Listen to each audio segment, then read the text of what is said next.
तो भाई स्टार्ट करते हैं। आज का पहला क्वेश्चन है बहुत ज्यादा उत्सुकता कि साइंस का ऐसा कौन सा क्वेश्चन आएगा, तो आपको हल्के हल्के क्वेश्चंस लेके नहीं आने वाले, ऐसे क्वेश्चन लेकर आएंगे जिससे सिलेक्शन 100% फिक्स हो। तो भाई साइंस का पहला क्वेश्चन आप सभी की छोटी लंबी चौड़े स्कोर के ऊपर ये आ रहा है, और भाई जल्दी से पढ़ो। मैंने यहां पे समय भी शुरुआत कर देंगे, लेकिन पहले आप लोग क्वेश्चंस को पढ़ो। क्या कहता है क्वेश्चन?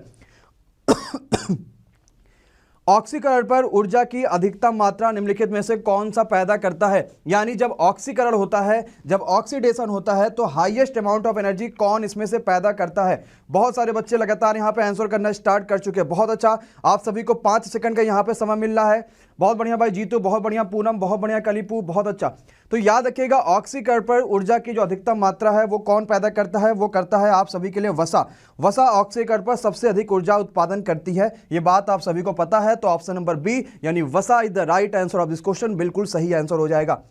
तो भैया साइंस का दूसरा क्वेश्चन आ चुका है। साइंस के 100 सबसे मजेदार क्वेश्चंस में से परमाणु स्पेक्ट्रम की कौन सी श्रृंखला परावैंगनिक क्षेत्र का प्रतिनिधित्व करती है? और आपके लिए समय शुरुआत हो चुका है मात्र 5 सेकंडों का। ये हमने अपनी 11th और 12th की किताबों में पढ़ा है, और ये एनटीपीसी 2016 का पेपर है। जरा जल्दी से बताओ, ये क्वेश्चन उसी का है।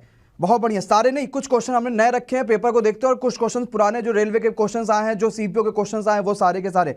तो भाई आप सभी ने पढ़ा होगा ऑप्शन नंबर डी, लेमॉन सीरीज आप सभी ने पढ़ा है कि नहीं पढ़ा, या फिर लाइमन सीरीज बोलते हैं। हमारी 11th की किताबों में होता था ये, फिजिक्स के चैप्टर में जब लाइट वाला जो चैप्टर आपके लिए आता था उसमें। बहुत अच्छा भाई, ऑप्शन नंबर डी यानी Lyman series is the right answer of this question. Third question पे आ जाते हैं 100 सबसे मजेदार साइंस के क्वेश्चन की सीरीज में। उच्च रक्तचाप के इलाज के लिए कौन सी दवा का यूज करोगे अगर हाइपरटेंशन हो जाता है तो, और 5 सेकंड का समय आता है तो?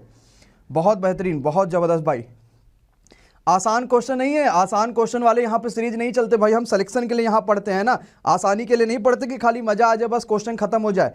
तो भाई याद रखिएगा कि सही आंसर इसका क्या हो जाएगा? Option number B, hydralazine is the right answer of the question, बिल्कुल सही हो जाएगा। Option number B the right answer of the question. ये हाइपरटेंशन के लिए यूज होता है, बोले तो हाई ब्लड प्रेशर के लिए यूज होता है, ताकि हमें जो है यहाँ पे हार्ट स्ट्रोक ना आ पाए, या फिर किडनी का अलग इशू कोई ना आ पाए हमें, इस वजह से। चलो तो चौथे क्वेश्चन पे आ जाते हैं, जरा देखते हैं चौथा क्वेश्चन आप सभी के लिए क्या कहता है। कौन सी अंतःस्रावी ग्रंथि शरीर की जैविक घड़ी को स्थापित करने में शामिल है? बोले तो इन सेटिंग में शामिल है किसके? बॉडीज के बायोलॉजिकल क्लॉक के। ऑप्शंस आप सभी के आ चुके हैं, और समय यहां पे शुरुआत हो चुका है। बहुत बढ़िया भाई, बहुत तगड़ा, बहुत बढ़िया। आप सभी ने नाम तो बहुत सुना होगा, कौन सी ग्रंथि का? बिल्कुल सही बात है, पीनियल ग्रंथि का। Pineal is the right answer of this question. Pineal ग्रंथि इस क्वेश्चन का बिल्कुल जबरदस्त और बिल्कुल सही आंसर हो जाएगा। क्या बात सभी को क्लियर है? ओके है, कोई दिक्कत कोई परेशानी? तो भैया आज की आखिरी कह रहे हैं, अगले क्वेश्चन में चलते हैं। 5वां क्वेश्चन कहता है किसको यूरिया का एक कार्बनिक यौगिक अमोनियम साइनेट और एक अकार्बनिक नामक के संश्लेषण के लिए जाना जाता है? और आपके लिए समय यहां पे लाया जाता है मात्र 5 सेकंड का। बहुत अच्छा भाई, बहुत जबरदस्त, बहुत बेहतरीन, बहुत तगड़ा, बहुत शानदार। चलो भाई, तो भैया यहां पे सही आंसर क्या हो जाएगा? ऑप्शन नंबर डी यानी Friedrich Wohler is the right answer of the question, बिल्कुल सही आंसर हो जाएगा ऑप्शन नंबर डी। इनको क्या कहता है? यूरिया का एक कार्बनिक यौगिक अमोनियम साइनेट और अकार्बनिक नमक के संश्लेषण के लिए जाना जाता है। साथ ही साथ ये जर्मनी के एक फेमस वैज्ञानिक थे, ये भी क्वेश्चन आप सभी को पता होना चाहिए था, बहुत बढ़िया था। और आप सभी को पता है इसके लिए इन्हें सन 1872 में कोपले का मेडल भी दिया गया था। कोपले एक आपका मेडल है जो दिया जाता है इन सब क्षेत्रों में। नेक्स्ट क्वेश्चन पे आ जाते हैं, जरा जल्दी से क्वेश्चन पढ़ो। छोटे समुद्री जानवर जो चूना पत्थर के कंकाल का गठन करते हैं, भाई हम उनको क्या बोलते हैं? समय शुरुआत हो चुका है 5 सेकंड का, और पोल आप सभी के सामने आ चुके हैं। बहुत बढ़िया, बहुत बढ़िया। क्या बोलते हैं भाई उनको?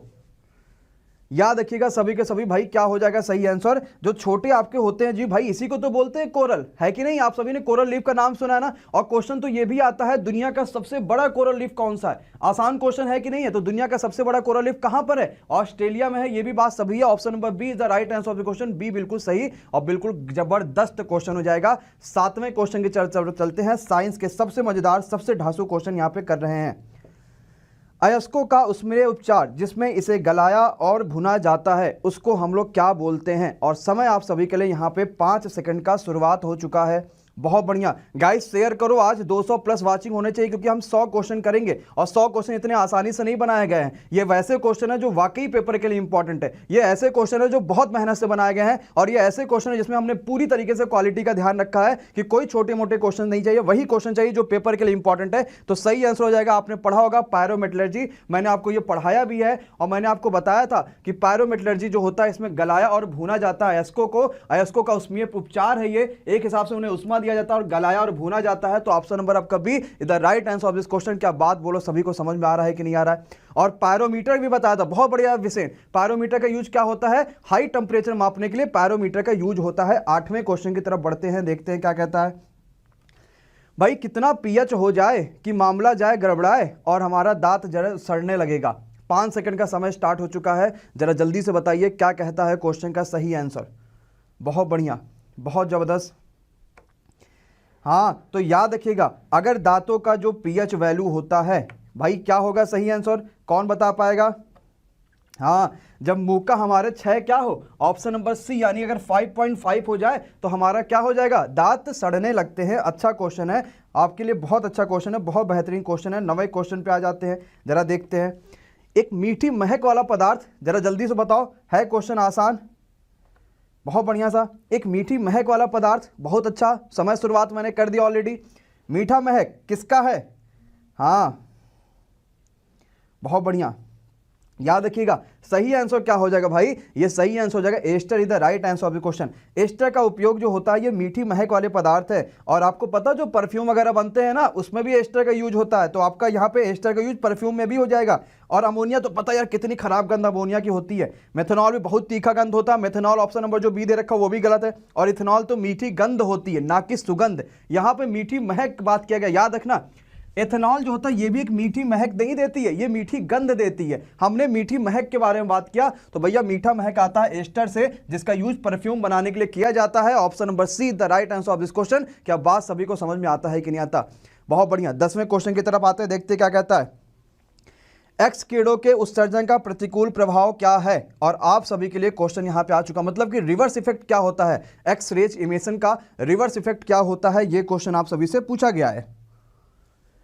बहुत बढ़िया, याद रखिएगा जो एक्स रेज आपके लिए इमिशन होता है इसका जो रिवर इफेक्ट है वो क्या है? प्रकाश वैद्युत प्रभाव, यानी कि option number D is the right answer of this question. तो भैया अभी हमने 100 क्वेश्चंस का 10 क्वेश्चन यहां पे कवर किया है, और यहां पे अभी तक साथ है हमारे Lokesh, Anis, Visen, Gaurav, Ranjan, Ashok, Shailesh, Kundan, Poonam and all of you. बहुत सारे बच्चे यहाँ पे साथ आ चुके हैं। मैं चाहता हूँ ये जनसंख्या 200 से प्लस होनी चाहिए वाचिंग की, और 200 से ज़्यादा बच्चे, क्योंकि डेली शाम को 7 बजे अब मैं कभी 100 कभी 50 ऐसे क्वेश्चंस कलेक्ट कराऊंगा जितना मैं कर पाऊंगा, कि आपको क्वालिटी भी मिले और आपको जबरदस्त भी मिले। कितना ऐसा बच्चा जिन्होंने आज 10 में से 10 पूरे सही किए, क्या क्वालिटी आपको जबरदस्त मिल रही है कि नहीं मिल रही भाई? मौसम, शुभम, अंजनी, राजू, लितिल, योगेंद्र, रति एंड ऑल ऑफ यू मिल रही है? एक काम करोगे सभी लोग, पक्का है ना? अभी 10 ही क्वेश्चन में पहुंचे हैं, जनसंख्या आराम से 200 प्लस जा सकती है। जानते हो क्या करना है? सिर्फ एक बार, सिर्फ मेरे कहने पे आप लोग इसको शेयर कर दो, एक बार प्लीज एक बार शेयर कर दो। आपको पीडीएफ तो मैं हर चीज मिल रही है, इतनी मेहनत हो रही है चैनल पे, सब कुछ बहुत बढ़िया है। सिर्फ एक बार जिस भी ग्रुप में ऐड हो, चाहे वो व्हाट्सएप हो, चाहे वो टेलीग्राम हो, चाहे वो फेसबुक हो, चाहे वो कहीं भी हो, लगता है यार ये ग्रुप पढ़ने वाला है और इस ग्रुप से सिलेक्शन होने वाला है, तो जरा शेयर कर दो और वो भी आके देख ले कि कितना क्वेश्चन वो सही कर पाते हैं। पक्का है? और जिन्होंने अभी लाइक नहीं किया भैया, कब लाइक करोगे? आए बढ़ोतरी में नहीं, अभी लाइक कर दो, वीडियो अभी चल रही तो आने से पहले एक बार लाइक दबा लिया करो। पक्का है? चले 200 प्लस वाचिंग करा दोगे आप लोग, है ना? मेहनत करते रहे, आपको क्वालिटी देते रहे। तो चलो स्टार्ट कर देते हैं फिर। 10 क्वेश्चन तो ऑलरेडी हमने कर ही डाले हैं, अब स्टार्ट करते हैं अगला। मैथ की वीडियोज मिलेगी कल सुबह 10 बजे। मैं सिंपल और कंपाउंडेड ऐसा जबरदस्त पढ़ाऊंगा ना कि आपके मुंह से सिर्फ वाह निकलेगा। क्या वाह? जैसे डाइस पढ़ा दिया, रैंकिंग की वीडियो आ रही है कल, रैंकिंग की जबरदस्त वीडियो, कहोगे वाह, इतना बस बोलोगे, फिर कहोगे सर जी अब मजा आ गया। आओ भाई आज सभी के लिए 11वां क्वेश्चन और जबरदस्त क्वेश्चन साइंस का। फ्लेमिंग का बाएं हाथ का रूल किससे संबंधित है? बहुत ही बेहतरीन क्वेश्चन, बहुत ही जबरदस्त क्वेश्चन, बहुत बढ़िया। सब लेंगे भाई, सब लेंगे, पंडित जी सब लेंगे, मनन सब लेंगे। फ्लेमिंग का बाएं हाथ का रूल सब बच्चों को पता होना चाहिए। सही आंसर हो जाएगा धारा पर चुंबकीय क्षेत्र। बोले तो option number D is the right answer of this question. बहुत इंपॉर्टेंट क्वेश्चन है, बहुत महत्वपूर्ण क्वेश्चन, ऑप्शन नंबर डी होगा।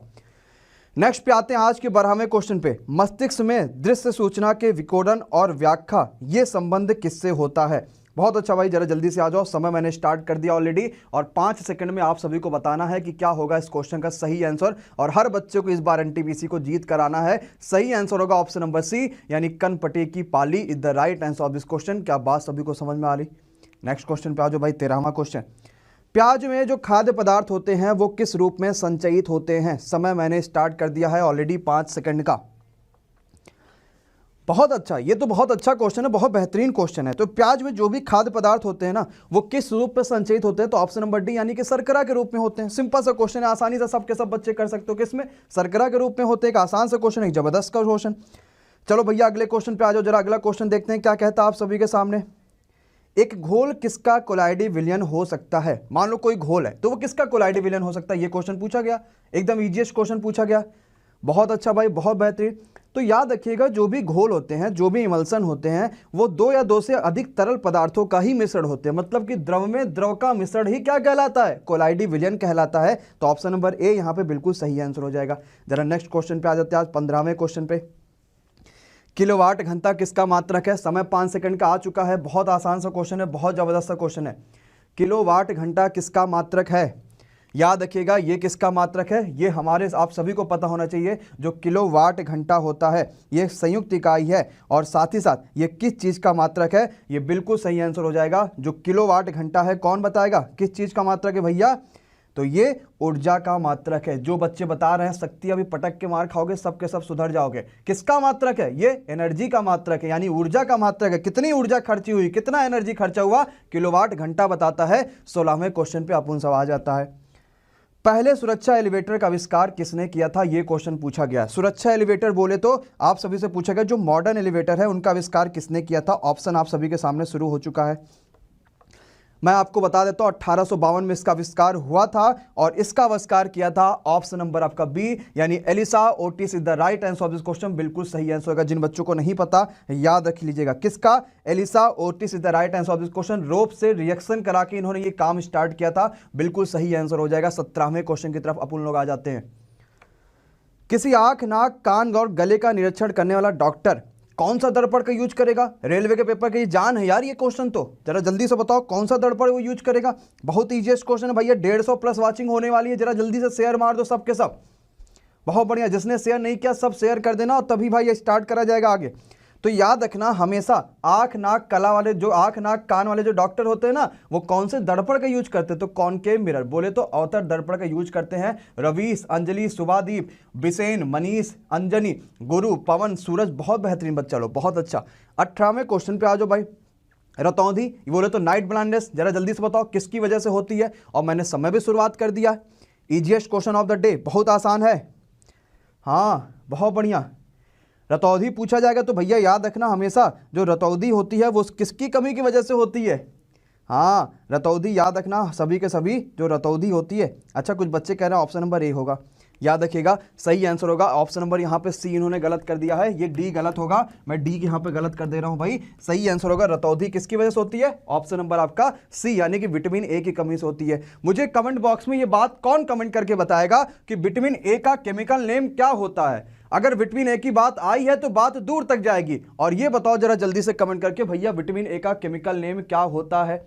बहुत जबरदस्त भाई, क्या होता है? याद रखिएगा विटामिन ए का जो केमिकल नेम होता है वो होता है retinol is the right answer of this question. बहुत सारे बच्चे यहाँ पे बिल्कुल सही और बिल्कुल जबरदस्त पूछ बता रहे हैं। अगर मैं आप सभी से पूछूं विटामिन B9 क्या है, इसका जरा केमिकल नेम कौन बता पाएगा? रेटिनॉल, रेटिनॉल बिल्कुल सही। उषा, पंडित जी, टेक्निकल बहुत बढ़िया। सक्षित, मनमोहन, राकेश, गौरव दास, आरिस बहुत अच्छा।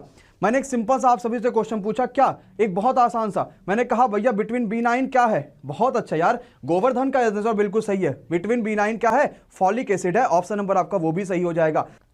ऐसा कौन सा यौगिक है जिसका उपयोग शुष्क रूप में नहीं किया जाता है? और समय आप सभी के सामने शुरुआत हो जाता है, क्या होगा? बहुत अच्छा, बहुत बेहतरीन, बहुत जबरदस्त। तो किसका उपयोग जो शुष्क रूप में नहीं किया जाता है? जो कैल्शियम ऑक्साइड है। डी होगा, गलत हो जा रहा है, बी गलत हो जा रहा है। भाई याद रखिएगा शुष्क रूप में कैल्शियम ऑक्साइड का यूज नहीं करते, है ना? क्यों? क्योंकि ये शुष्क कारक का उदाहरण कैल्शियम क्लोराइड, जिस्म, ये सब चीजें क्या इसके हो गए, तो कैल्शियम ऑक्साइड का यूज नहीं करते। नेक्स्ट पे आ जाओ। साबुन किसका सोडियम लवण होता है? आसान सा क्वेश्चन लेकिन बेहतरीन क्वेश्चन रेलवे की परीक्षाओं के लिए, जरा जल्दी से बताइए।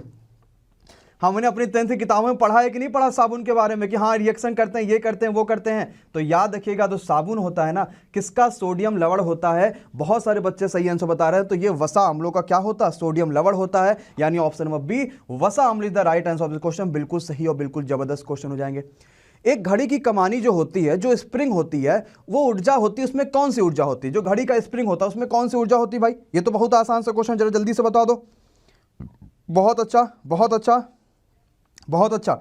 याद रखिएगा घड़ी की कमानी में ऑलवेज, सब बच्चे याद रखिएगा कि हमेशा कभी भी क्वेश्चन आ जाएगा तो पोटेंशियल एनर्जी ही होती है, यानी स्थितिज ऊर्जा ही होता है घड़ी की कमानी में, ठीक है। और चाबी वाली जो घड़ी, वही चीज़, ये चाबी वाली घड़ी की ही बात कर रहा, जो चाबी वाली घड़ी होती है ना, उसमें अपनी स्थिति के कारण ही स्थिति ऊर्जा होता है। जैसे स्प्रिंग को खोलोगे तुरंत स्प्रिंग कार्य करने की क्षमता हो जाएगी, तो भैया क्या हो जाएगा, स्थितिज ऊर्जा हो जाएगा। यदि हम पिंड का संवेग ही दोगुना कर दें तो गतिज ऊर्जा पर क्या प्रभाव पड़ेगा, जरा जल्दी से बताओ। हमने संवेग को 2 गुना कर दिया, अब उसके जो एनर्जी पे क्या प्रभाव पड़ेगा, कौन सी एनर्जी, काइनेटिक एनर्जी पे। बहुत बेहतरीन भाई, बहुत जबरदस्त, बहुत आसान सा। याद रखिएगा अगर हमने क्या किया तो उसके संवेग को 2 गुना कर दिया। अब जरा आते हैं, हमने उसके वेग को 2 गुना किया, आपको पता हाफ एम बी स्क्वायर क्या होता है, काइनेटिक एनर्जी होता है कि नहीं होता। अगर इसको 2 गुना कर दोगे यानी v की जगह पे 2v स्क्वायर होगा, और 2v का यानी 2 का स्क्वायर होगा 4, तो सीधी सीधी बात है ये क्या हो जाएगा, ऑप्शन नंबर डी, यानी कि 4 गुना हो जाएगा। बोलो बात समझ में आई कि नहीं आई? अरे पक्का है तो आ जाओ 23वें क्वेश्चन पे। एक फोटोसेल प्रकाश ऊर्जा को किस में बदल देता है? कौन सा फोटोसेल जो कब होता है वो प्रकाश ऊर्जा को किस ऊर्जा में बदल देता है? समय आप सभी के सामने आ जाता है। बहुत बढ़िया, सुपर 100 क्वेश्चन जनरल साइंस से कर रहे हैं, जो टारगेटेड है बिल्कुल एनटीपीसी 2020 को। तो याद रखिएगा ये क्या कर देता है, इलेक्ट्रिक एनर्जी में बदल देता है। किसको? जो आपका यहाँ पे लाइट एनर्जी उसको इलेक्ट्रिकल एनर्जी में चेंज कर देता है, यानी कि जो सौर पैनल है उसके बारे में बात कर रही है।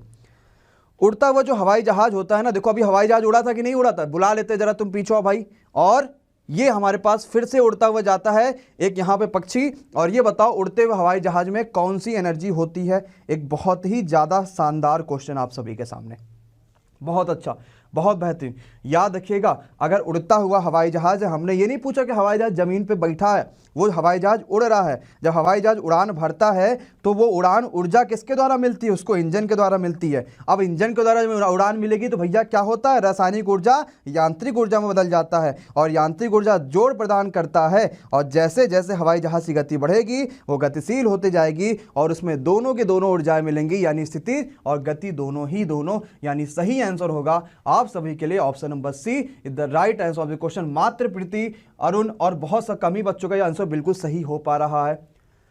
नेक्स्ट पे आ जाओ भैया, आज का 25वां। भैया नींबू का रस का पीएच 4 है, अब इसका मतलब क्या हुआ ये जरा जल्दी से बता दो। ये तो बहुत आसान सा क्वेश्चन है, बहुत बढ़िया यार, बहुत जबरदस्त।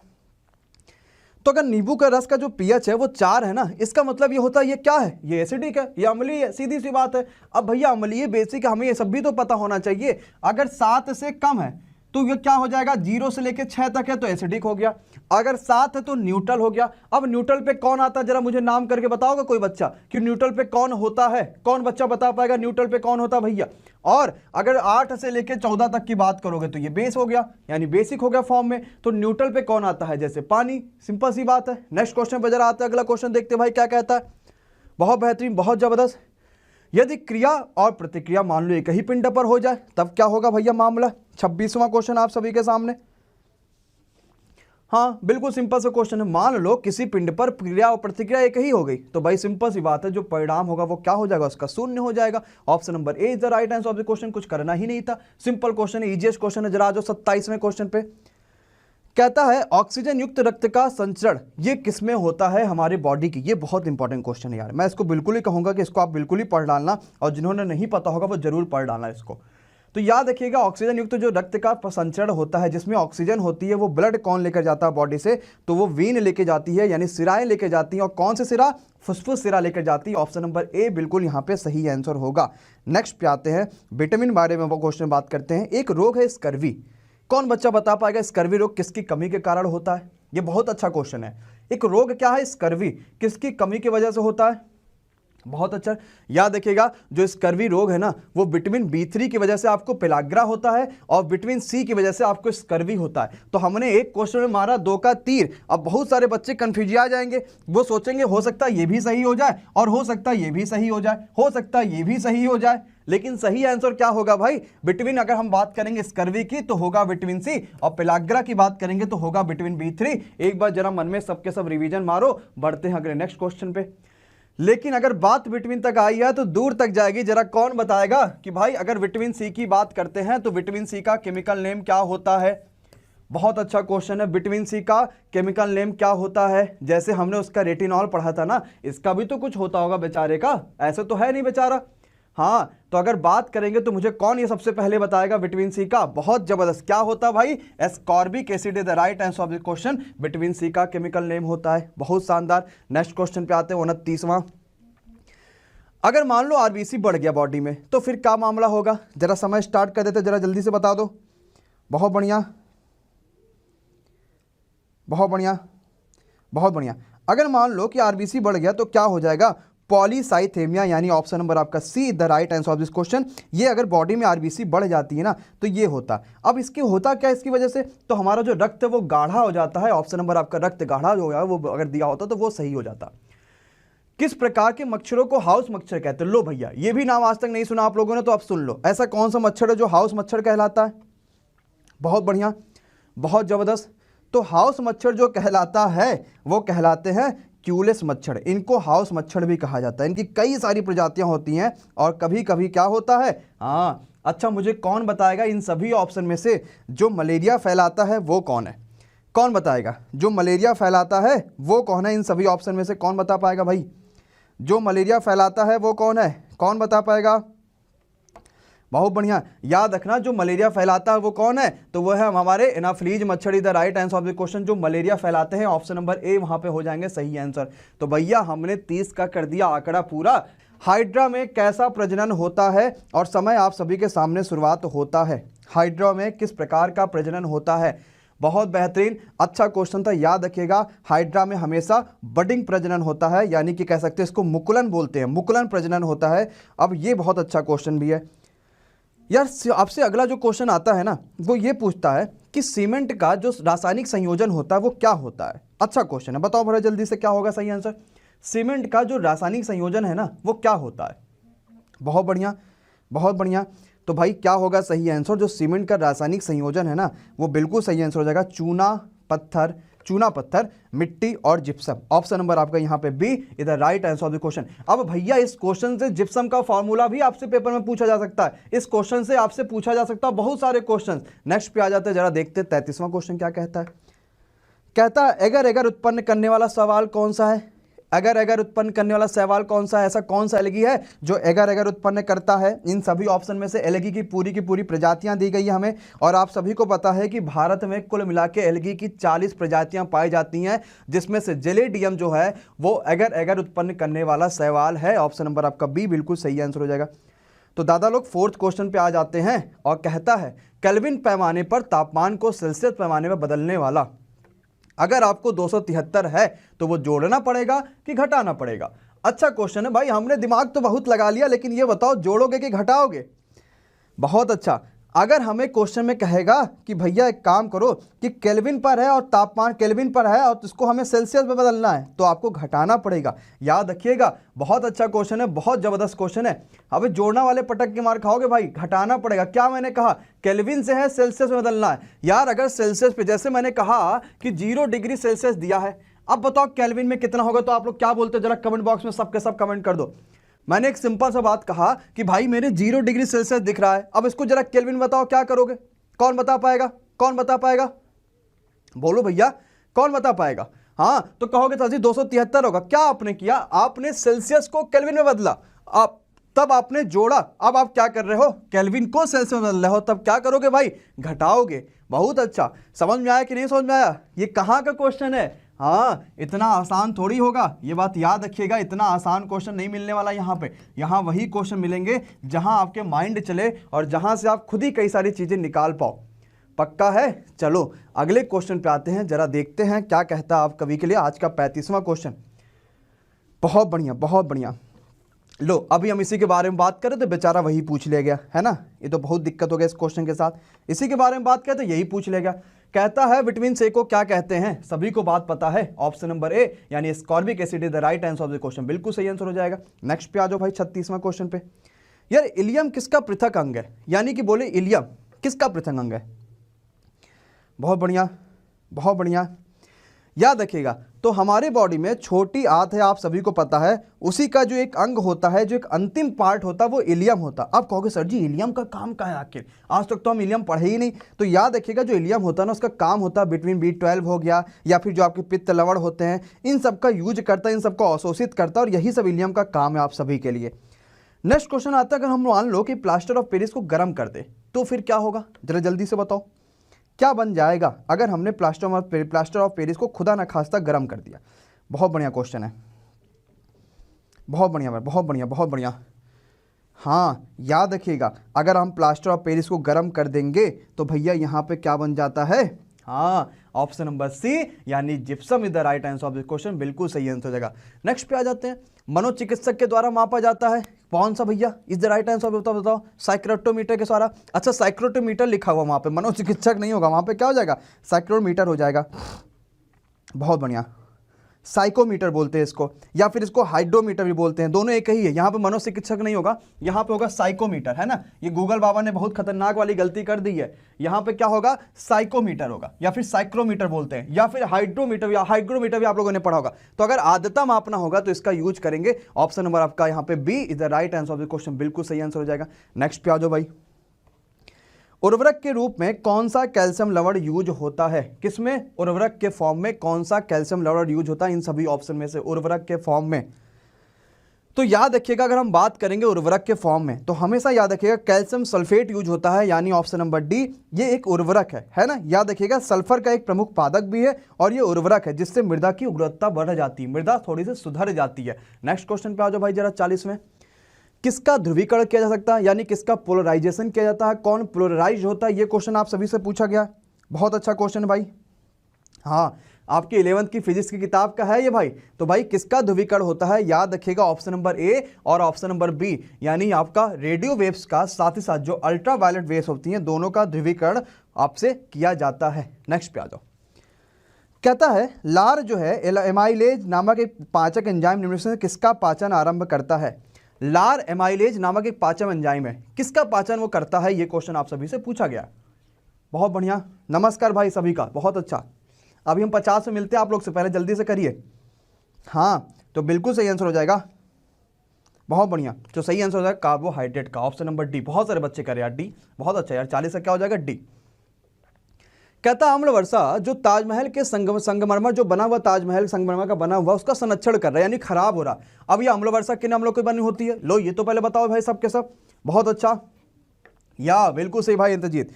याद रखिएगा तो जो अम्ल वर्षा होती है वो बनी होती है दो चीजों का मिक्सचर, एक तो ऑप्शन नंबर ए यानी सही है नाइट्रिक एसिड एंड साथ ही साथ सल्फ्यूरिक एसिड। अब मुझे यहाँ पे कौन बताएगा कि सल्फ्यूरिक एसिड और नाइट्रिक एसिड की बनी होती है, तो नेक्स्ट क्वेश्चन का सही आंसर क्या होगा। फेनिल मैर्क्यूरिक एसीटेट क्या है, ये किस लिए यूज होता है, कौन बताएगा। फेनिल मैर्क्यूरिक एसीटेट किस लिए यूज होता है, क्या है ये बात, कौन बताएगा।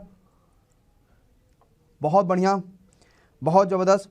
तो याद रखना ये हमेशा क्या करते हैं, जो वाष्पोत्सर्जन होता है ना ये इसको बढ़ा देते हैं। एक ये ऑर्गेनिक मर्क्यूरी हम हिसाब से कह सकते हैं, इसको नाम है क्या, organo mercury is the right answer of this question, इसका नाम ही वही है। और ये एक हिसाब से क्या करता है आप सभी के लिए, एक वाष्पोत्सर्जन की दर को बढ़ा देता है और ये कीटाणुनाशक कीटाणु शोधक के रूप में भी यूज किया जाता है।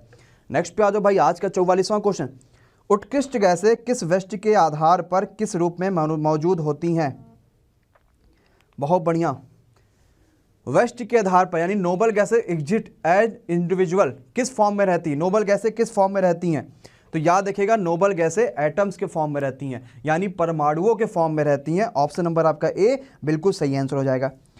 किसके सदस्यों में समान रासायनिक गुण होते हैं, किसके सदस्यों में, आइसोटोप में, आइसोबार में, आइसोटोन में या किसमें, बताओ भाई। यानी कि कहता है केमिकल प्रॉपर्टीज सेम है भाई उसमें, किसमें, बहुत अच्छा, बहुत बढ़िया। केमिकल प्रॉपर्टीज सेम याद रखिएगा हमेशा किसमें होता है, आइसोटोप में होता है। अच्छा, अगर मैंने कहा केमिकल प्रॉपर्टी सेम है तो आप क्या बोलोगे, किसमें, आइसोटोप में बोलोगे, बिल्कुल सही आंसर हो जाएगा। इसमें क्या होता है, अच्छा अगर केमिकल प्रॉपर्टी सेम है तो क्या इसमें न्यूट्रॉनों की संख्या बराबर होगी क्या, बताओ। याद रखना, आइसोटोप तत्व ऐसे होते हैं जिसमें प्रोटॉन की संख्या होती है लेकिन न्यूट्रॉन की अलग अलग संख्याएं होती हैं, न्यूट्रॉन की संख्या बराबर नहीं होती है। ये बात सभी के सभी बच्चे याद रखिएगा। अगले क्वेश्चन पे जरा आते हैं, आज का आप सभी के लिए 46वां क्वेश्चन आपकी स्क्रीन के ऊपर। किसी तरंग की प्रबलता उसके किसके अनुपात में होती है, अनुपात लिखा हुआ है वहां पे, रेशियो किस फॉर्म में होती है, यानी किस चीज पे होती है, ये क्वेश्चन आप सभी से पूछा है। हाँ, तरंग की प्रवणता के मैंने बारे में बात करा है, तरंग की इंटेंसिटी के बारे में बात किया, उसकी प्रबलता पे के बारे में अगर बात किया है तो याद रखिएगा, अगर हमने यहाँ पे एम्पलीट्यूड का स्क्वायर कर दिया तो मामला फिर हमारा फिट हो जाएगा, यानी option number B is the right answer of this question. B सही होगा भाई, बी सही होगा, is the right answer, B बिल्कुल सही आंसर होगा। 47वें क्वेश्चन पे आते हैं। प्रतिबिंब के आकार का वस्तु के आकार के साथ का अनुपात क्या कहलाता है, समय शुरुआत आप सभी के सामने। प्रतिबिंब का आकार और वस्तु का आकार, अब ये अनुपात क्या कहलाएगा, बहुत जल्दी, बहुत बढ़िया, तो याद रखिए कि यही तो कहलाता है आवर्धन। Option number D is the right answer of the question भैया, यही तो कहलाता है आवर्धन। Option number D is the right answer of the question. Magnitude यही तो कहलाता है, मैग्निफिकेशन जिसको बोलते हैं। जल का क्वथनांक उच्च टुंगता पर किस कारण से घट जाता है, यानी कि हाई एल्टीट्यूड पर अगर आप ऊंचाई पे चले जाओगे ना तो वहां क्वथनांक यानी बॉइलिंग पॉइंट कम हो जाएगा। अब किस वजह से कम होता है, इस वजह से कम होता है क्योंकि वहां पे जो एटमॉस्फेरिक प्रेशर है, यानी जो आपका वायुमंडलीय दाब है वो बहुत कम होता है। ऑप्शन नंबर बी यहां पे बिल्कुल सही आंसर हो जाएगा। जो बच्चा कह रहा है वो सब के सब जबरदस्त बच्चे हैं। और नेक्स्ट क्वेश्चन पे हम बढ़ते हैं, 49वां क्वेश्चन आज सभी का। क्या कहता है भाई आप सभी से, कहता है मांसपेशियों के चयापचय में से उत्पन्न कौन सा ऐसा रासायनिक अपशिष्ट है जो अणु पाया जाता है, कौन सा है। बहुत बढ़िया, बहुत शानदार, बहुत बढ़िया। तो याद रखिएगा creatine is the right answer of this question. Option number C. ए कहां होगा भाई, ए कहां पे होगा, यूरिया सही होगा। मांसपेशियों के उपापचय से क्या आंसर हो जाएगा, क्रिएटिन जो है एक ऐसा रासायनिक अपशिष्ट अणु है ना जो मांसपेशियों के उपापचय नहीं चयापचय के से उत्पन्न होता है। ऑप्शन नंबर आपका सी बिल्कुल सही हो जाएगा। और रक्त प्रवाह के माध्यम से ये गुर्दे में ले जाया जाता है। नेक्स्ट क्वेश्चन पे अपन आया जाता है। किसे कार्बोलिक एसिड के रूप में भी जाना जाता है, कार्बोलिक एसिड के फॉर्म में जाना जाता है भैया किसे, बहुत अच्छा, हाँ याद रखिएगा, बहुत बढ़िया, याद रखिएगा phenol is the right answer of this question. अब भैया यहां पे याद रखना फिनॉल का जो फॉर्मूला होता है C6H5OH is the right answer of the question. ये फिनॉल का फॉर्मूला होता है और पेपर में बहुत क्वेश्चन यहां से आते हैं, ये सब याद रखिएगा। C6 अच्छा H5 नहीं होगा, C6C5 होगा, क्या होगा, C6C5OH is the right answer of the question phenol के बारे में। अब भैया हमने किया 50 क्वेश्चन को खत्म, अभी 50 और शानदार क्वेश्चन बचे हैं। तो एक काम करो ना, जरा सा एक बार सबके सब लाइक कर दो भाई, जितने बच्चों ने अभी लाइक नहीं किया सबके सब बच्चे जल्दी से लाइक कर दीजिए। क्षितिज से इसके आगे की पीडीएफ मांग लीजिए जरा, बहुत बढ़िया, सबके सब जरा जल्दी से लाइक करो भाई, एक बार सभी लाइक करो। अभी 50 और शानदार करने, कितने कितने सही हुए जरा ये बताओ, कितने कितने सही हुए। चलो भाई नेक्स्ट क्वेश्चन पे आ जाते हैं। 51वां क्वेश्चन आप सभी से आ चुके हैं भाई। कौन सा अपवर्तन के संबंध में सही नहीं है, अपवर्तन के संबंध में कौन सा सही नहीं है, जरा जल्दी से बताओ। बहुत बढ़िया, बहुत बढ़िया, यूट्यूब पे ही अपलोड है भैया, ये सब यूट्यूब पे ही अपलोड है। तो याद रखिएगा अपवर्तन के संबंध में सही कौन सा नहीं है, ऑप्शन नंबर ए, यानी तरंग का चरण वेग अपवर्तित होता है, यानी कि जो फेज वेलोसिटी है चरण का, आपके तरंग का है ना, वो अपवर्तित रहता है, ये बिल्कुल सही नहीं है। नेक्स्ट पे आते हैं 52वां क्वेश्चन। किस रक्त समूह में कोई भी एंटीजन नहीं होता, लो भैया जरा जल्दी से बताओ, ये तो बड़ा फेमस सा क्वेश्चन है। एंटीजन ही नहीं है कौन से वाले में, ब्लड ग्रुप में, बहुत अच्छा, इंग्लिश में लिखा हुआ बेटा वहां से पढ़ लीजिए आप लोग, जिनको नहीं दिखाई दे रहा है वो मोबाइल की क्वालिटी बढ़ा लीजिए सभी के सभी। एंटीजन नहीं है ना, ये पूछा गया ना, तो डी कौन बच्चा कह रहा है, हाँ याद रखिएगा एंटीजन किसमें नहीं होता है, तो याद रखिएगा किसमें नहीं होता, ओ में नहीं होता, यानी ऑप्शन नंबर सी बिल्कुल सही आ जाएगा। अच्छा पूछेगा कि इसमें क्या होता, फिर आपके ओ में जो है एंटीजन नहीं होता, लेकिन याद रखिएगा प्लाज्मा में एंटी ए और एंटी बी दोनों एंटीबॉडी होते हैं, ये याद रखिएगा, बिल्कुल सही आंसर हो जाएगा। नेक्स्ट पे आ जाता है भाई, क्या कहता है, कहता है उस रसायन का नाम बताओ जो आम को पकाने के काम आता है। लो भाई आम को भी पकाने का काम में कोई रसायन आता है, आप सभी को पता होगा, कौन सा यूज होता है, हाँ तो आम को पकाने का यूज करता है कैल्शियम कार्बाइड। हम सभी बच्चों ने भी घर में किसी ना किसी घर में हमारे जो माता पिता लोग हैं उन्होंने पकाया होगा कभी ना कभी। कार्बाइड लाते हैं और एक पेपर में लपेट के आम वगैरह जो कच्चा होता है उसको रख देते हैं। आई थिंक आप सभी को पता होगा। कहता है नायलॉन जो धागा होता है वो किसका बना होता है? ये तो आसान क्वेश्चन है। नायलॉन धागा किस चीज का बना होता है? हाँ, फेमस क्वेश्चन है। नायलॉन आप सभी ने देखा भी होगा, उड़ाया भी होगा पतंगों इसी से, आप सभी ने पतंग वगैरह। तो जो नायलॉन धागा होता है ना वो पॉलीएमाइड पॉलीमर का बना होता है, यानी ऑप्शन नंबर बी, ना कि पॉलीएस्टर बोलिएगा। किसका? पॉलीएमाइड। याद रखिएगा खाली एमाइड पॉलीमर है, यानी ऑप्शन नंबर बी यहां पे बिल्कुल सही आंसर हो जाएगा। नेक्स्ट पे आते हैं, देखते हैं भाई अगला क्वेश्चन क्या कहता है। 55वां, बहुत बढ़िया। कहता है दूध में जो पाया जाने वाला प्रोटीन है ना वो कौन सा है? फेमस प्रोटीन है, दूध में पाया जाता है, कौन सा प्रोटीन है जरा जल्दी से बता दो भाई। दूध में पाया जाने वाला प्रोटीन, अच्छा क्वेश्चन है, तो बहुत अच्छा क्वेश्चन है, याद रखिएगा केसीन, यानी ऑप्शन नंबर जो डी है वो बिल्कुल सही आंसर हो जाएगा। ये दूध में पाए जाने वाला प्रोटीन है। नेक्स्ट क्वेश्चन पे आ जाओ, जरा देखते भाई क्या कहता है आप सभी के सामने। कहता है प्रकाश वैद्युत प्रभाव उत्पन्न करने के लिए एक धातु का यूज करेंगे, और वो धातु किसके तरीके से काम करेगा? कैथोड के तरीके से काम करेगा। अब पूछता उसका क्या चीज होना चाहिए, ये क्वेश्चन आप सभी से पूछा गया है। बहुत बढ़िया, बहुत जबरदस्त, बहुत शानदार भाई लोग, बहुत जबरदस्त यार। तो याद रखिएगा ऑप्शन नंबर सी, यानी कि जो धातु का यूज करोगे वो मिनिमम क्रियाशील का होना चाहिए। ऑप्शन नंबर सी बिल्कुल सही आंसर होगा। देखो क्वेश्चन को ध्यान से पढ़ो, घबराओ नहीं, एकदम ध्यान से पढ़ो क्वेश्चन को। प्रकाश वैद्युत प्रभाव उत्पन्न करने के लिए एक धातु यूज कैथोड की तरह से यूज किया जाता है, उसका निम्न क्रियाशील होना चाहिए। ऑप्शन नंबर सी बिल्कुल सही आंसर हो जाएगा। नेक्स्ट पे आ जाओ। कौन सा अंग प्रभावित होता है कौन से रोग से? विल्स रोग से कौन सा अंग प्रभावित होता है? विल्स रोग से कौन सा अंग प्रभावित होता है?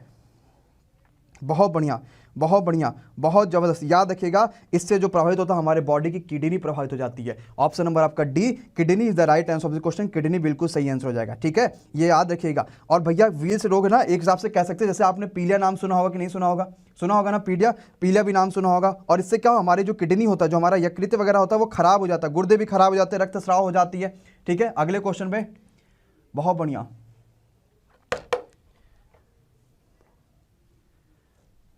चलो अगले क्वेश्चन पे आते हैं, अगले क्वेश्चन पे आते हैं। कहता है स्फिग्नोमैनोमीटर किस चीज का किसमें रक्तदाब को मापता है? कर दो।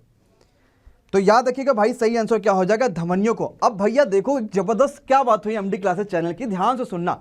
आपने आज तक क्या पढ़ा मुझे ये बताओ? आपने यही तो पढ़ा है स्फिग्नोमैनोमीटर क्या मापता है। बोलो सच बताना, हाँ या ना भैया, मुझे यही बता दो भाई सबके सब। आपने आज तक यही तो पढ़ा है कि स्फिग्नोमैनोमीटर क्या मापता है। आप सभी को पता है कि हमारे बॉडी का प्रेशर, ये ब्लड प्रेशर मापता है। लेकिन अब भी बताओ भैया, हमने क्या पूछ लिया कि अगर हमारे बॉडी का ब्लड प्रेशर मापता है तो कहां की ब्लड प्रेशर को मापता है? तो याद रखिएगा धमनियों की, यानी option number B is the right answer of the question. B यहां पे बिल्कुल सही आंसर हो जाएगा, है ना। तो ये क्वालिटी है और ये जबरदस्ती तो सेशन आप सभी को ज्वाइन करना है कि आपको सब कुछ मिलता रहे। आ गया, नेक्स्ट पे आ जाओ भाई। 59वां क्वेश्चन। अगर मांसपेशियों के हड्डियों को जोड़ने वाले ऊतक को हम क्या कहते हैं? जो हमारे मांसपेशियों को, हड्डियों को जोड़ती है, मसल से बोन को जोड़ने वाला। बहुत अच्छा क्वेश्चन है ये बायोलॉजी का, मसल से बोन को जोड़ने वाला। बहुत बढ़िया। तो मसल से बोन को जोड़ने वाला आप सभी को पता होना चाहिए क्या है ये? Tendon is the right answer of the question. जो हमारे मसल्स को बोन से जोड़ता है वो टेंडन कहलाता है। नेक्स्ट पे आओ। सिग्मॉइड कोलन किसका भाग है? एक आसान सा क्वेश्चन आप सभी के सामने। क्या सिग्मॉइड कोलन जो है वो किसका भाग है? ये अच्छा एक क्वेश्चन है, एक इंपॉर्टेंट क्वेश्चन आप सभी से पूछा गया है। तो भैया सिग्मॉइड कोलन जो है वो किसका भाग है? याद रखिएगा सही आंसर हो जाएगा सिग्मॉइड कोलन हमारी बड़ी आंत का भाग है। बिल्कुल अच्छा क्वेश्चन है। जैसे अभी हमने एक और पढ़ा था उसी तरीके से ये भी आ गया। अब भैया इसमें 60 तक है, मैं बाकी अदर भी क्वेश्चन लगाता हूं। तब तक आप सभी का काम है कि भाई जितना हो पाए उतना शेयर कर देना इसको, ताकि मैक्सिमम बच्चों तक ये क्वेश्चन पहुंच पाए। प्रोटीन की कमी से होने वाला रोग कौन सा है? स्टार्ट किया भाई, आओ भाई जोश में सबके सब कंप्लीट से। अभी तो 100 क्वेश्चन करने, आप तो इतना जल्दी थक जाओगे तो कैसे मजा आएगा। याद रखिएगा प्रोटीन की कमी से जो रोग होता है वो क्वार्सिकोर होता है ना। ये बहुत अच्छा क्वेश्चन है, बहुत बेहतरीन सा क्वेश्चन था। नेक्स्ट पे आ जाओ तो भाई जरा क्या कहते हैं। कहता है कार्सिनोजेनिक रसायन से क्या होता है? कार्सिनोजेनिक रसायन से क्या होता है? 4 ऑप्शन आप सभी को देखने को मिल रहा है। बहुत बढ़िया। जो कार्सिनोजेनिक रसायन होता है आप सभी को पता है कैंसर इसी वजह से होता है। और कैंसर एक ऐसा लाइलाज बीमारी है जिसका कोई इलाज अभी तक संभव नहीं हो पाया। बहुत इशू है इस इलाज में। एक टेस्ट बड़ी फेमस है, क्या नाम है भैया? ELISA test. आप सभी को पता है, हर बार पेपर में क्वेश्चन आया हुआ इससे। ये किस लिए है एलिसा टेस्ट? बहुत अच्छा। तो याद रखिएगा जो एलिसा टेस्ट है ना वो एड्स की जांच करने के लिए है। ऑप्शन नंबर आपका B is the right answer of the question. World famous question है ये आप सभी के लिए। किस प्रदूषक के द्वारा वृक्क रोग हो जाता है, यानी कि आपको रेनल डिजीज हो जाता है, वृक्क का रोग हो जाता है, ऐसा कौन सा प्रदूषक है? यानी किसकी अधिकता की वजह से, किसकी वजह से आपको वृक्क का रोग हो सकता है?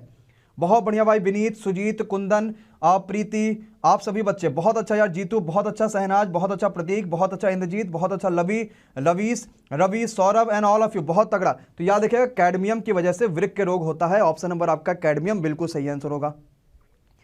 खाना बनाने के तेल का पुनः प्रयोग नहीं करना चाहिए, क्यों नहीं करना चाहिए भाई? ये बहुत कहा जाता है जो खाना बना रहे हो उसका यूज ना करो, उस तेल का यूज फेंक दिया करो। तेल जितना ज्यादा जलेगा उतना नुकसानदायक होगा। लेकिन किस वजह से नहीं करना चाहिए? याद रखिएगा सही आंसर क्या हो जाएगा, किस वजह से नहीं करना चाहिए? ऑप्शन नंबर बी, यानी तेल जो होता है वाष्प अंदरूनी प्रदूषण को बढ़ा देता है। इसी वजह से तेल के अंदर जो होता है वो बहुत ज्यादा प्रदूषण बढ़ जाता है। जितना ज्यादा तेल जलाओगे उतना ज्यादा नुकसान हो जाएगा, जितना ज्यादा तेल जलाओगे उतना ज्यादा नुकसान हो जाएगा। ऑप्शन नंबर आपका क्या हो जाएगा? सही आंसर हो जाएगा बी। और इसकी वजह से कैंसर जैसे बड़े बड़े रोग हो सकते हैं। बहुत सारे बच्चे ऑप्शन नंबर ए कह रहे थे, लेकिन वो तो दूसरा होता भाई। नेक्स्ट पे आते देखते क्या कहता है। प्रथम एंटीबायोटिक्स किसने बनाया था? कौन, अच्छा किसने बनाया था ये नहीं पूछा, कौन सी थी ये पूछा गया। बताओ भाई सबसे पहली एंटीबायोटिक कौन सी थी, ये क्वेश्चन आप सभी से पूछा गया है। याद रखिएगा सबसे पहली वाली जो एंटीबायोटिक थी ना वो सही आंसर हो जाएगा ऑप्शन नंबर आपका सी, यानी कि penicillin is the right answer of the question. अब मुझे ये कमेंट बॉक्स में कौन करके बताएगा पेनिसिलिन की खोज किसने करी थी? अब इतना फेमस क्यों है? इतना फेमस इसी वजह से है क्योंकि पेनिसिलिन की खोज आप सभी से पूछा जाता है, इस वजह से नहीं क्योंकि ये पहला एंटीबायोटिक था, ये याद रखिएगा। और पेनिसिलिन की खोज किसने करी थी? हाँ, penicillin is the right answer of the question. Penicillin पूछा गया भाई, इसकी खोज किसने करी थी? अलेक्जेंडर फ्लेमिंग ने। और आपका सही आंसर हो जाएगा ऑप्शन नंबर आपका यहां पे C, penicillin is the right answer of the question. बिल्कुल सही आंसर है, पक्का है। अच्छा, एक बच्चा एडवर्ड जेनर कह रहा, भरत कुमार दीपक, मुझे कौन कमेंट कर बताएगा एडवर्ड जेनर ने किसकी खोज करी थी? ये भी सही आंसर है, लेकिन पेनिसिलिन का नहीं, एक और है उसका फेमस आंसर है ये, वो भी बहुत इंपॉर्टेंट क्वेश्चन है। एडवर्ड जेनर ने किसकी खोज करी थी? किसके टीके की? कौन बच्चा बताएगा? अरे भाई बोलो, या वेरी गुड यार संकित, बिल्कुल अच्छा बेहतर है भाई, सही। किसकी खोज की थी? चेचक के टीके की खोज करी थी। ये भी बात याद रखेगा, ये भी बहुत अच्छा क्वेश्चन है। चलो भाई आ जाते हैं 67वें क्वेश्चन पे आप सभी के लिए। क्या कहता है 67वां क्वेश्चन, जरा पढ़ो। कैंसर के निदान के लिए कौन सा परीक्षण किया जाता है? कैंसर के टेस्ट के लिए कौन सा परीक्षण किया जाता है? तो भैया इसके लिए कहता है बायोप्सी। आप सभी को पता है बायोप्सी का रिजल्ट कुछ दिनों के बाद आता है और इससे पता चलता है कि भैया इनको कैंसर है कि नहीं है। नेक्स्ट पे आ जाओ भाई। कौन सा रोग दूध के द्वारा फैल जाता है? लो भैया ये भी आ जाओ, हैं अभी तो बहुत दूध पी रहे थे, पता चला रोग भी फैल रहा। अब डर आया था मन में, डर। बहुत बढ़िया यार। तो याद रखिएगा जो 6 रोग है, जो ट्यूबरकुलोसिस है, यानी ऑप्शन नंबर ए बहुत सारे बच्चे बता रहे हैं ट्यूबरकुलोसिस जो होता है वो दूध की वजह से फैलता है। अच्छा क्वेश्चन है, इंपॉर्टेंट क्वेश्चन आप सभी के सामने आ चुका है। नेक्स्ट पे आ जाओ भाई, क्या कहता है अगला क्वेश्चन। एक है टमी फ्लू दवा, ये किसके रोकथाम के लिए यूज होता है? क्या नाम है? Tummy flu. फ्लू से मामला कुछ आपको मिला जुला लग सकता है, ये किसके रोकथाम के लिए यूज होता है? Tummy flu. बहुत अच्छा, बहुत बेहतरीन। तो याद रखिएगा टमी फ्लू जो होता है ये बर्ड फ्लू के रोकथाम के लिए यूज होता है। ऑप्शन नंबर ए नसीब, सौरभ, राज, ममता, प्रतीक, पूनम और मोनू, बहुत सारे बच्चे सही आंसर बता रहे हैं। 70 क्वेश्चन क्या आ जाते हैं। कैंसर एक ऐसा रोग है ना जिसमें क्या होता है, मतलब असामान्यता, अब नॉर्मली क्या होता है कैंसर रोग में, ये क्वेश्चन आपसे पूछा गया। बहुत बढ़िया, बहुत अच्छा, बहुत अच्छा। बताओ भाई, याद रखिए जो कैंसर एक ऐसा रोग है जिसमें असामान्यता होता क्या है ना, हमारी बॉडी के जो सेल्स होते हैं ना वो डिवाइड हो जाते हैं, सेल्स का डिवीजन हो जाता है, यानी ऑप्शन नंबर ए यहां पे बिल्कुल सही आंसर होगा। अगला क्वेश्चन आता है अबीमिक डिसेंट्री, ये किसके द्वारा हो जाता है? अबीमिक, देखो बहुत इंपॉर्टेंट क्वेश्चन आपके लिए लेकर आया हूं, ऐसे क्वेश्चन जो वाकई इंपॉर्टेंट और वाकई पूछे जाएंगे यार, इसको बिल्कुल सीरियस नहीं लेना। जब पीडीएफ मिलेगी तो रट डालना पीडीएफ का एक एक क्वेश्चन, कुछ नहीं छोड़ना, ये बात याद रखना। अबीमिक जो डिसेंट्री होता है ना ये किसके वजह से होती है? याद रखिएगा ये amoeba histolytica is the right answer of the question, इसके कारण होता है, इसके द्वारा होता है, बिल्कुल सही आंसर होगा। अबीमिक से ही अमीबा आपको समझना चाहिए था, वही उस क्वेश्चन का सही आंसर था। कहता बीसीजी का टीका आप सभी को बड़ा मिला होगा। यार बीसीजी का टीका बचपन में लगाया जाता है, लेकिन क्या रीजन है क्यों लगाया जाता है भाई बचपन में? जरा पढ़ो, जरा जल्दी से बताओ भाई। बहुत अच्छा, 199 लाइक्स पे पहुंचा दिया, दिल खुश कर दिया आप लोगों ने, बहुत अच्छा लगा बेटा। तो बीसीजी का जो टीका होता है ना वो लगाया जाता है ट्यूबरकुलोसिस के लिए, यानी 6 रोग के लिए। जो बच्चा बता रहा खुशबू मार खाओगी बेटा, ये होता है। तो सही आंसर क्या हो जाता है? ट्यूबरकुलोसिस, यानी 6 रोग is the right answer of the question, बिल्कुल सही आंसर हो जाएगा। नेक्स्ट पे आते हैं, देखते क्या कहता है। रेडियोधर्मी एस्टोर्सियम है ना, क्या लिखा हो भाई, स्टोनिटम 90 से क्या होता है? आप सभी को पता, जितने भी रेडियो एक्टिव है उन सभी के कुछ ना कुछ होते हैं, किससे यूज होता है। इससे पूछा कि आप सभी के लिए क्या होगा। रेडियोधर्मी एक जिसका नाम है स्टोनिटम 90, क्या होगा सही answer? Option number skin cancer के लिए B is the right answer of the question. I think मुझे लग रहा है ये स्टोर्सियम ही लिखा हुआ है, ठीक है, कुछ शायद मिस हो सकता है, टेक्निकल टीम से कुछ भी हो सकता है। नेक्स्ट पे आ जाते हैं। अब आप सभी से लो बताओ भाई, बीसीजी इसमें अभी आपने पढ़ा, अच्छा मुझे कौन बताएगा पहले, तो चलो मैं सामने आता हूं, मुझे बताओ जल्दी से बीसीजी का टीका क्यों लगता है? अभी हमने यही पढ़ाया है, कौन बताएगा पहले? अभी तो फुल फॉर्म के बारे में बात करते हैं। मुझे जल्दी से बताओ भाई, बीसीजी का टीका क्यों लगता है?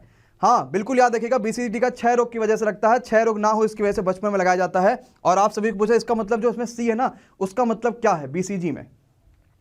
याद रखिएगा, सी मतलब होता है कैलमेट, यानी option number A is the right answer of the question. Calmette बिल्कुल यहां पे सही आंसर हो जाएगा। किस रोग का नाश हो चुका है, मतलब खत्म हो चुका, कौन सा ऐसा रोग है? आप सभी से ये क्वेश्चन पूछा गया है। हाँ बिल्कुल नाश हो चुका, बिल्कुल खत्म हो चुका, ऐसा कौन सा रोग है?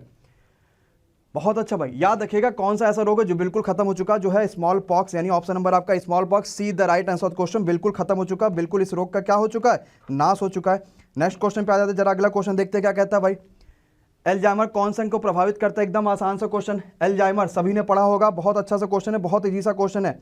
एल्जाइमर के बारे में क्या हो जाएगा सही आंसर? याद रखिएगा हमारी जो माइंड है उसको ही प्रभावित करता है। ऑप्शन नंबर आपका mind is the right answer of the question, बिल्कुल सही आंसर हो जाएगा। नेक्स्ट पे आ जाओ भाई, कहता है हेमाटोपोइसिस कहां पर होता है? सही आंसर जरा जल्दी से सब के सब कमेंट करिए। हेमाटोपोइसिस थोड़ा जल्दी करेंगे क्योंकि 1 घंटा के अंदर ही मुझे 100 कराने हैं।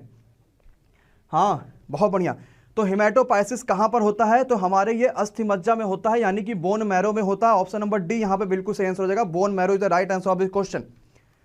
एक कहता है सिडेरोसिस नामक बीमारी है, ये सांस द्वारा अंदर ग्रहण करने से होता है। कौन से कण अगर हम अंदर ग्रहण कर ले तो हमें सिडेरोसिस हो जाएगा, यानी ऑप्शन नंबर हमें पता सिडेरोसिस के लिए कौन सा सही आंसर होगा। बहुत बढ़िया। तो याद रखिएगा सिडेरोसिस जो होता है, अगर हम आयरन पार्टिकल को अपने बॉडी के अंदर हम उसको कह सकते हैं इंजेक्ट कर लेते हैं, हिसाब से ग्रहण कर लेते हैं, तो हमें हो जाता है। आनुवंशिक बीमारी कौन सी है? ये क्वेश्चन आप सभी से पूछा गया इन सभी ऑप्शन में से। आनुवंशिक मतलब कह सकते हैं जेनेटिक बीमारी कौन सी इन सभी ऑप्शन में से? बहुत बढ़िया, बहुत अच्छा यार, हाँ बहुत अच्छा। तो जेनेटिक जो बीमारी है वो कौन सी इन सभी में से? Down syndrome. आप सभी ने शायद इसका नाम भी सुना होगा, जो डाउन सिंड्रोम है, ये क्या है? एक इस तरह की जेनेटिक बीमारी है। ऑप्शन नंबर आपका ए यहाँ पे डाउन सिंड्रोम बिल्कुल सही आंसर हो जाएगा। नेक्स्ट पे आ जाते हैं, चिकित्सा का जनक, ये क्वेश्चन आप सभी से पूछा गया, जरा जल्दी से बताओ भाई, चिकित्सा का जनक। हाँ बहुत बेहतरीन क्वेश्चन है, फादर ऑफ मेडिसिन क्या हो जाएगा? बहुत बढ़िया, याद रखिएगा जो फादर ऑफ मेडिसिन है वो कौन है? हिप्पोक्रेटस, यानी ऑप्शन नंबर आपका B is the right answer of this question.